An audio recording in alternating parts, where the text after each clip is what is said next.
Thanks for coming. Good to see you. My name is Tracy Stewart, and today we are talking with John Kelly from Melbourne, Australia. John, Yes. you grew up in the city. Yes. Inner city boy. You're a city boy, so Yeah. tell me about your life. Did you live in an apartment or a house? No. Melbourne was built after the Great Gold Strike in Victoria, in the home state. And so it was built basically in the Victorian period. So there was a whole lot of row houses that were all Victorian style. There's no apartments when I was a kid. Wow. Little houses, only 3 or 4 bedrooms, but all made out of the local granite, which we call bluestone. Bluestone. Yeah, because it's blue. Okay. Yeah. All right. That's how it gets it. So how long did you live in your bluestone? I was there 10 years, and then my parents bought some land out in the suburbs, which was at the time at the edge of the suburbs, and built a house. All my mother's brothers were carpenters, electricians, plumbers, and so they built a house for them. Oh, nice. We moved out there when we were 10, and we still had open fields around us, and the travelling circus would set up. Oh, the one elephant circus would set up, and they'd plug into our water main, and we'd get free tickets to go to the circus. Oh, that's terrific. At Yeah. age 10, that Yeah. would be amazing. That was a big deal, yeah. So what age did you start school, elementary school in the city, or did you call it elementary school? Kindergarten. Kindergarten at 4, and then primary school 5 through 11. And we don't have a junior high system, so you go straight into high school in 7th grade. Okay. Yeah. So you left the city when you were age 10. Yeah. So what grade were you That was in Mrs. Manzi's 4th grade. Mrs. Manzi's 4th grade. Yes. You still remember her name? Yeah, because her child was in the class and was terribly, terribly embarrassed that her mother was the teacher. Oh, Yeah. that's great. That's great. So was she your favorite teacher? No, Mrs. Hughes was my favourite teacher. Okay. Because she just picked me out and gave me a lot of extra benefits. Let me go to the bathroom every time I wanted to, never gave me homework. And so Mrs. Hughes was, I think, the son she never had. Oh, that's nice. Yeah. That's very sweet. That's very sweet. It's funny how we often always remember the name of our favorite teacher, Yeah, right? right. Right. Yeah.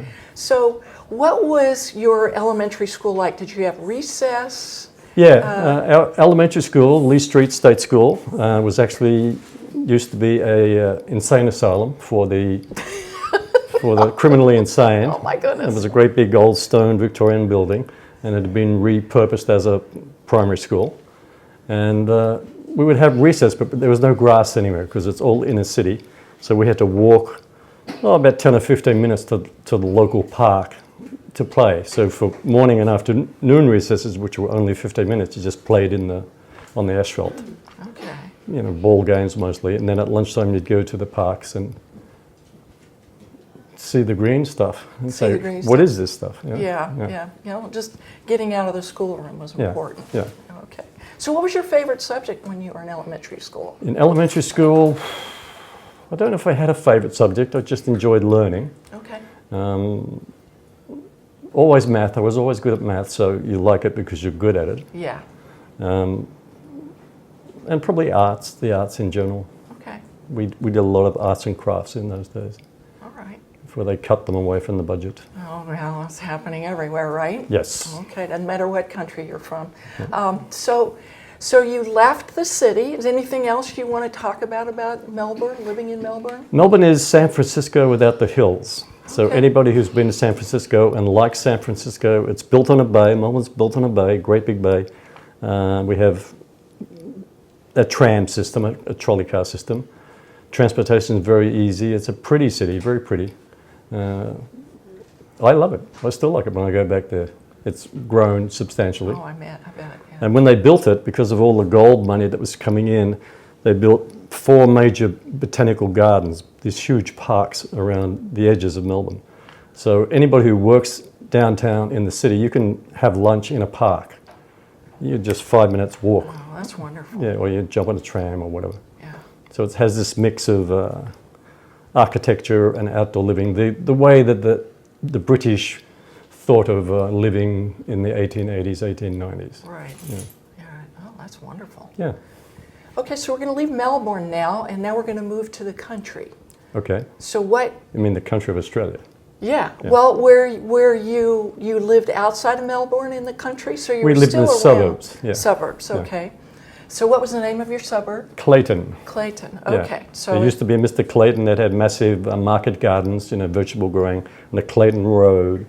And so when they subdivided it all up, they called it Clayton okay. because the bureaucrats are so artistic. Well, if you've got money and you can name anything in your name, right? Yeah. Yeah. Okay. So you've moved now to this wonderful house that your family has built. Yep.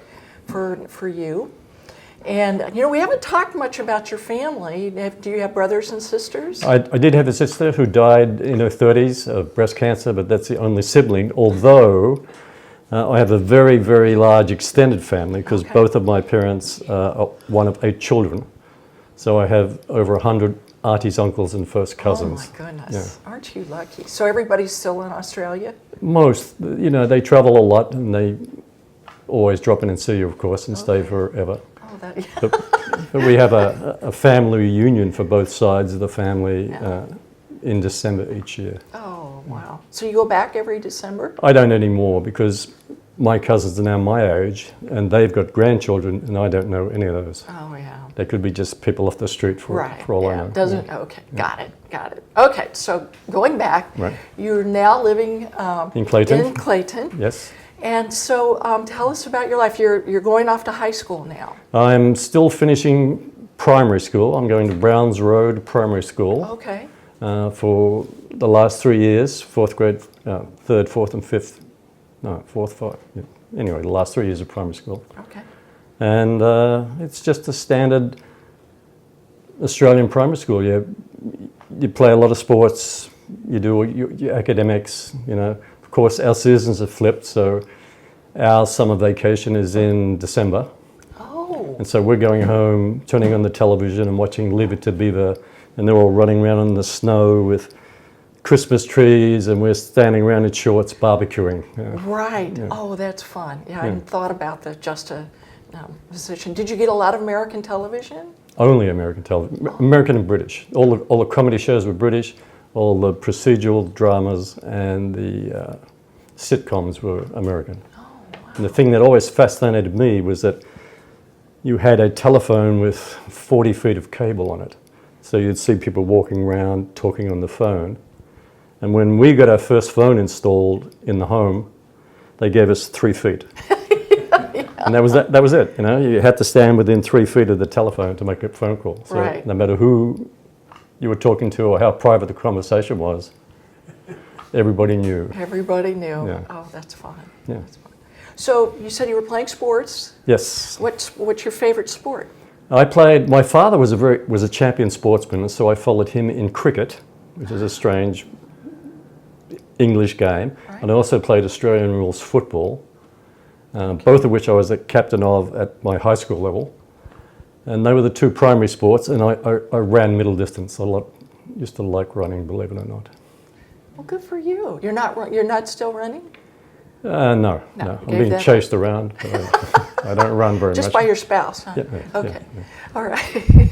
So, all right. So high school. Yes. Now So, is there anything else you would like to share about high school?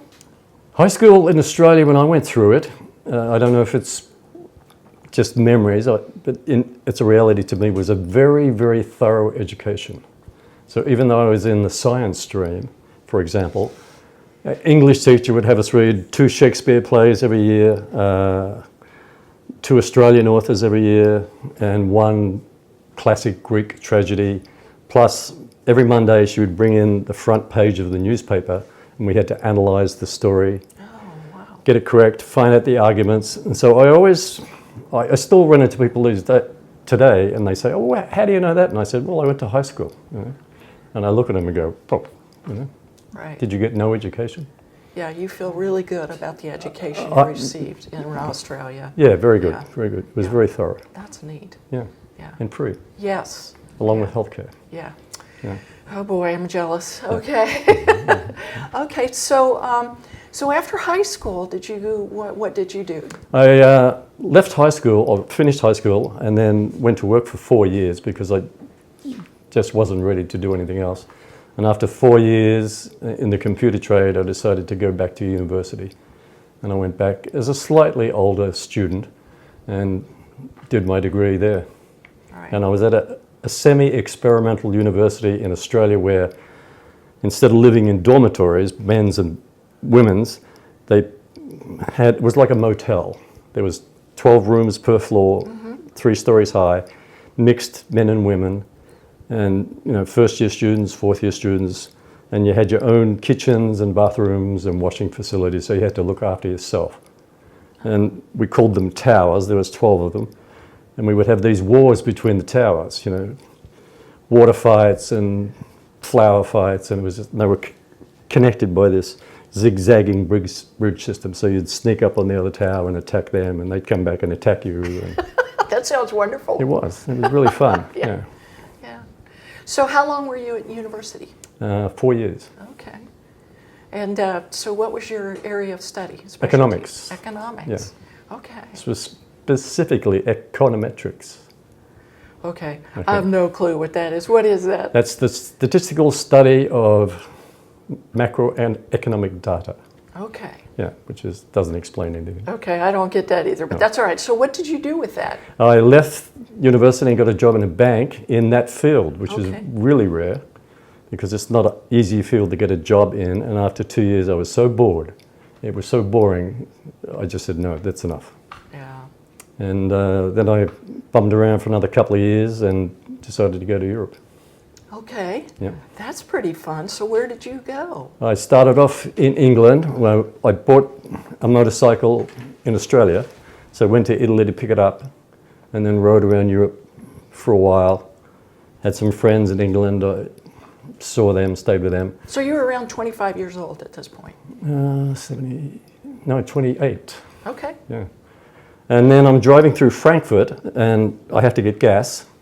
And I see this sign in English, gas such and such a price. And I thought, I don't know why, but they speak English. And I drove in there and said, fill it up. And it turned out to be the Frankfurt PX, the military base. Okay. And they said, no, you can't buy it here, you're not military. But would you like a job? And so I said, I had enough money left for about 6 weeks in Europe, so I could be broke in Europe, or I could go back to Australia and be broke in Australia. So I said, hey, yeah, I'll Much stay. rather be broke in Europe. Broke in Europe, so I ended up staying another 4 or 5 years, just working for the military. Yeah. Okay. So this was in what? In This would Germany? be, this was in Germany, yeah, exactly. So which base was this? I started at Rhein Air Base, which is the military side of the Flughafen, the main airport of Frankfurt. Oh, Frankfurt. Okay. And one half of that is military.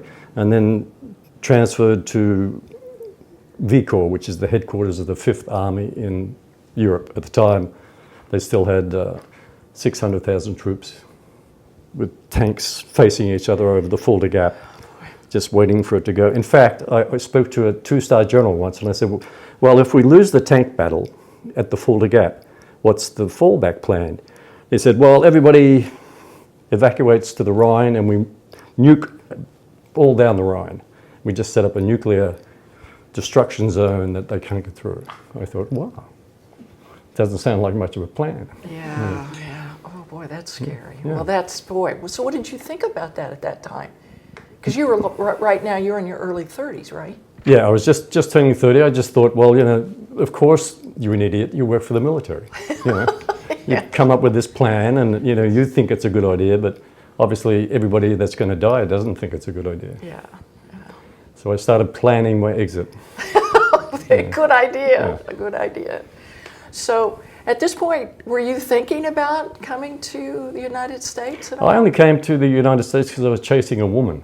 Ah. Yeah. So I fell in love with a German woman and who had subsequently moved to the States, to California, and we were communicating by snail mail in those days. Yeah. And then I said, this is no good, I'm going over there. Okay. So I went over there. So you came to that's the point when you came to California. Yeah. So you were in your 30s when you came. Yes, yes. Okay. So what did you think about the United States at that point, particularly California, because California is considered Yes. its own separate, yeah. nation, yes. California is a lot like Australia with more people. Okay. You know, the climate's the same, the mentality's sort of the same. The biggest things about the States are people work too hard. They don't enjoy themselves. Yeah. They're too busy working. Of course, California is expensive to live. But in Australia, when you get holidays, you're on holidays. There's nobody checking in to work 3 times a day to find out Right. what's going on. Yeah.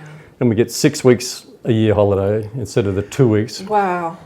over here. My first American company I worked for, the day after Christmas, we called Boxing Day, Right. for reasons I don't know. And it's a holiday.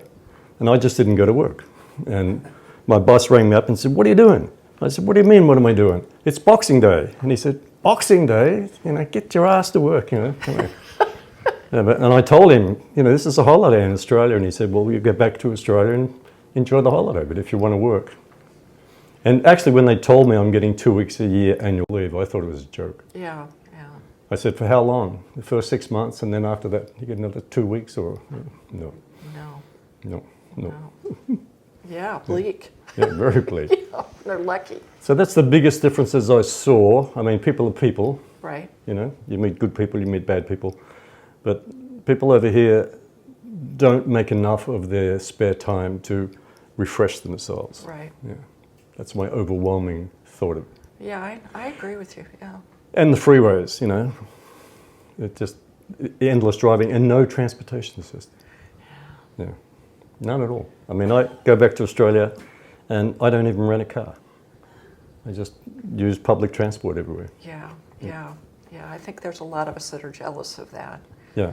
Well, they're trying to Yeah. rebuild it, but Yeah, yeah. But you know, when you're living in a city like Melbourne or whatever, I don't know, Yeah. was there a lot of transportation from the suburbs into Melbourne? absolutely. They have a system, I think it's the same as in Detroit, where you buy a single ticket and you buy a radius and you say, Right. okay, I'm going to travel no more than 20 miles today.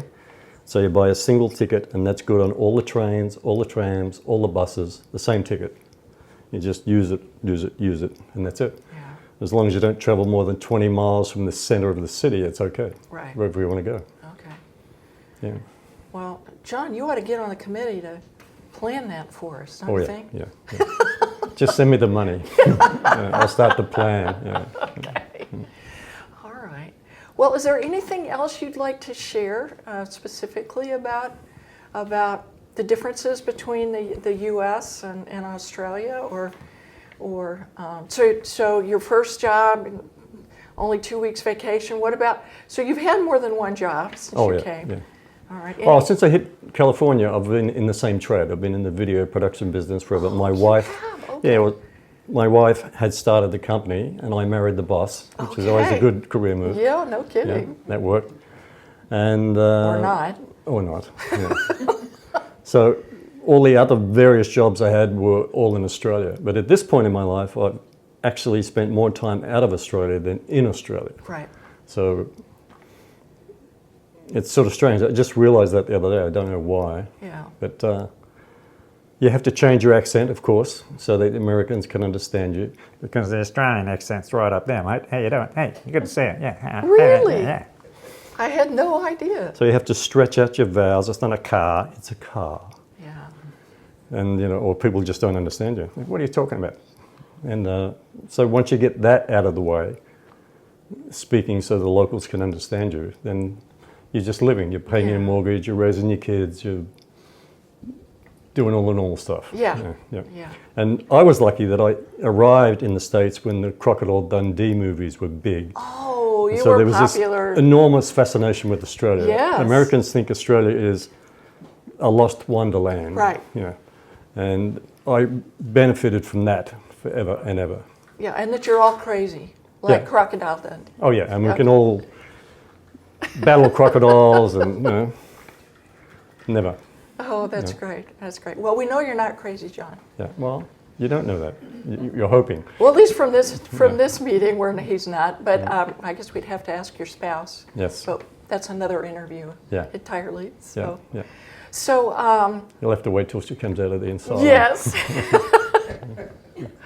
Oh, so I think we've pretty much covered what you think about that. You go back to Australia. You said a little bit. You were going back in I was going December, back a not lot. anymore. Yeah. Since my mother died, who was the last of my immediate family, Yeah. I don't go back anymore, or I haven't been back since, Yeah. just to visit the cousins and all the rest of that stuff. And everybody's on Facebook now anyway, so I know really what they're doing. Oh, yeah. They're at this restaurant, they're at that restaurant. I don't care. Yeah. You know, Yeah. people go to restaurants, so what? You know? Yeah, but it's nice to be on Facebook to just be able to see family, because my family lives in a different place, so it's nice to at least keep in touch that way, right? Yeah. Yeah. Just watch them get old and know that it's not just me. Yes. Yeah, Yeah. yeah. Right. We're all They're all looking bad. we're all in the same boat. Yeah. Okay. And I post up photos of me at 30 and say, look at me. Yeah. Yeah. Speaking of photos, we're going to share some photos. Yes, I dragged up some old family photos and a Okay. couple of school days and my university days when I Okay. had more hair. All right. And All we're right. going to see them. Okay. Good. All right. And I understand that you made something special this morning Yes. to share with us. Yes. We roll it out on a lightly floured surface. I know there's a lot of baking terms that are not precise. Lightly floured means that your mixture is not sticking to the surface. And as you can see, it's holding together. You don't need to over knead this. Like I said, it's not a flour. You're not trying to develop a gluten structure. You're just trying to get it into one big mass. That's looking pretty good. I'll give it another couple of turns, a few pushes, make sure it's all hanging together. And it should be flexible, should be pliable like this.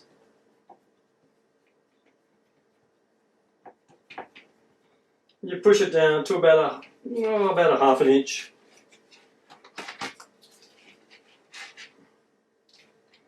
And that's the reason you want a lightly floured surface, because otherwise there's enough moisture in there that it'll stick to anything. So a touch more flour. A little bit over here for extras.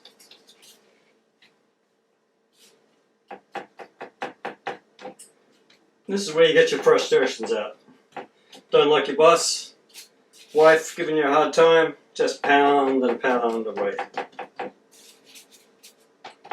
Favourite football team's not doing the right thing by you, give it a thumping. There we go. Now I'm going to wrap this up in a wax paper and stick it in the oven, stick it in the refrigerator. And by tomorrow, when they're here for the interview, it will be nicely chilled and ready to bake. It bakes in a very hot oven at 400 degrees, 425.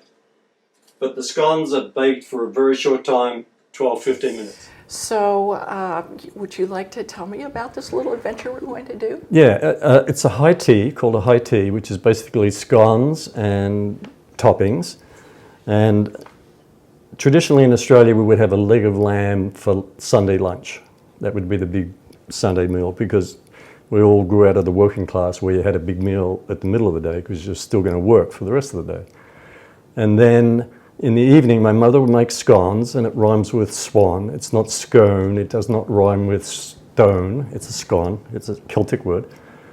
And she would bring out all her best china and crystal and set up a really good table that was very pretty and sparkly. And it was the only day of the week that we could watch television while we ate. And so we would watch Disneyland. That was on TV Sunday nights in Australia. And so Disneyland would start, we'd be eating our scones, and I later realized that my love of cooking grew out of that experience. And so it has a special meaning for me, Oh, great. in a sense. Well, I look forward to sharing this with you. You will enjoy it. All right. Yep. Shall we go? Yep. Go. So, John, Yes. here we are at this beautiful table for high tea. So Yes. tell me about this. High tea stemmed from a British tradition once they had colonized the Near East, China, parts of China, India, Burma, Ceylon, They stole the tea plants out of China because the Chinese emperors considered them sacred, so they wouldn't let them out. And they started growing tea. And the first importers of tea, of which Lipton is one of the first, still around today, marketed it so well that it became a tradition. And so normally where the British would eat at 7 in the evening, you had a high tea at about 4 o'clock in the afternoon. And it was a very light meal of just a scone, which is a quick bread, with savouries on top of it. And this sort of got you through to the main meal of the day. And it became important because people manually worked a lot more in those days. Not as many people in the insurance business or banking trade. So you were out digging holes, you'd come home or break in the afternoon, have a cup of tea and a scone, and that would get you through for another 2 hours of working. So how long is tea? Is that an hour? Is it? I think it's a class-based thing. If you are in the upper class, it may go on for an hour and a half and may end up with champagne. If you're a working man, you've got 20 minutes. 20 minutes. That sounds like I scones. hear a sound. Is that the scones? That is the scones. They are cooked. I shall bring them to the table and we shall munch out. All right. So just Ooh, scones. let's eat. Thank you for joining us. John and I are going to go turn on the wonderful world of Disney and eat scones. That's right. We'll see you again. You know.